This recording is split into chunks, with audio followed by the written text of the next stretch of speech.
তো প্রিয় দর্শক, তো নিশ্চয়ই ভালো আছেন। তো আবারও চলে আসলাম সুন্দর একটা ভিডিও নিয়ে।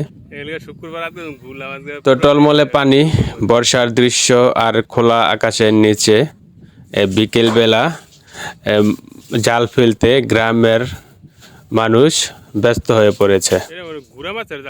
তো এটাই গ্রামের মানুষের জীবন, সহজ সরল জীবন।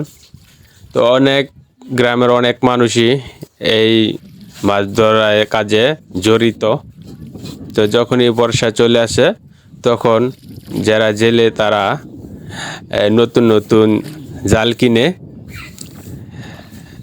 মাছ ধরে জীবিকা নির্বাহ করে। তিনি হচ্ছে আমাদের গ্রামের পাশের গ্রামের মানুষ, হিন্দু। তো এখন পরন্ত বিকেল, তিনি কারেন্ট জাল ফেলছে। তো প্রিয় দর্শক, আমি বিলের মাঝামাঝি অবস্থান করছি বিকেলবেলা। তো এখানে ঘুরতে এসে খুবই ভালো লাগছে। তো আমি তেমন সময় পাই না, কারণ এম্বোটারি কাজ করি, প্রতি শুক্রবারে সময় পাই। আর এখন আপনারা দেখবেন আমাদের গ্রামের সুন্দর মুহূর্তগুলো। এটি হচ্ছে আমাদের গ্রাম, আর গ্রামের পশ্চিম পাশেই গ্রামের অনেক মানুষ মাছ ধরতে ব্যস্ত। তো দেখুন, অনেক পরিবার এই কাজে জড়িত আছে। তো যে যার বিভিন্ন ধরনের জাল থাকে, যেমন কারেন্ট জাল, ম্যাজিক জাল, খরা জাল, জাকি জাল, আরও অনেক ধরনের জাল আছে। তো আমরা সামনের দিকে যাইতে যেতে দেখি, এই যে দেখুন, এটা হচ্ছে খরা জাল। এরকম আরও অনেক খরা জাল আছে। তো ওই যে দেখুন, এখানে জাল ছিঁড়ে গেছে, এটা মেরামত করতেছে। তো মুহূর্তটা কিন্তু খুবই সুন্দর, নীল আকাশের নিচে টলমলে পানি।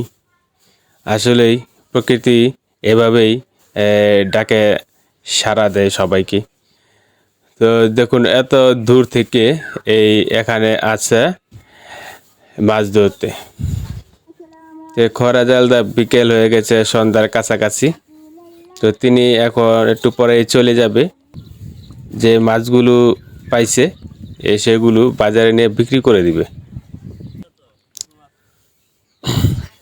আসলে গ্রামের প্রকৃতি, মানুষের জীবনধারা, এক কথায় সব কিছুই অসাধারণ লাগে। কারণ ঢাকা থেকে এরকম দৃশ্য উপভোগ করা যায় না, একমাত্র গ্রামই সম্ভব। ওই যে ওইটা হচ্ছে গ্রাম, রাতাইল দিয়া। আর এই গ্রাম থেকেই এত দূর চলে আসছে মাছ ধরতে। তো বর্ষা, আসলে বর্ষা গ্রামকে আরো সৌন্দর্য বাড়িয়ে দেয়। প্রকৃতিতে নতুন সৌন্দর্যের হাওয়া লাগে। এই যে চলে যাচ্ছে, এখন দেখবো উনি কি মাছ পাইছে। তো এই যে মাছগুলো গুড়া মাছ। তো সকালবেলা এই খরা জাল দিয়ে মাছ ধরে, তো সকালে বিক্রি করে, আবার বিকেলেও বিক্রি করে। এক এক সময় এক এক রকম মাছ পায়, কোনো সময় বড় বড় মাছ পায়, 5-6 হাজার টাকা মাছ বিক্রি করে ফেলে।